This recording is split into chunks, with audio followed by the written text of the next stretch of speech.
La première parole humaine de la Bible. Genèse chapitre 2, verset 23 dit « Ceci est maintenant os de mes os et chair de ma chair. » Jusqu'à ce moment, Dieu seul parle. Dieu crée en parlant. Dieu ordonne en parlant. Et Dieu forme en parlant. La voix de Dieu remplit tout le récit de la création. Cieux, terre, lumière, jardins, arbres, animaux. Et l'être humain existe parce que Dieu a parlé. L'homme avait agi auparavant. Il avait travaillé. Il avait gardé le jardin et il avait donné un nom aux animaux, mais l'Écriture ne rapporte aucune parole de lui jusqu'ici.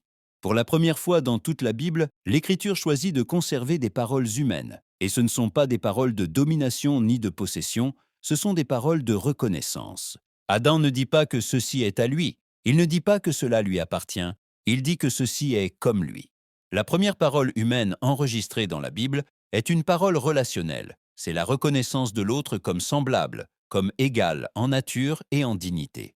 Ce n'est pas une parole pour gouverner, c'est une parole pour reconnaître. Ce n'est pas un hasard si cette parole est la première que l'Écriture préserve, elle enseigne que dès le commencement, l'être humain a été appelé à parler pour reconnaître et non pour dominer.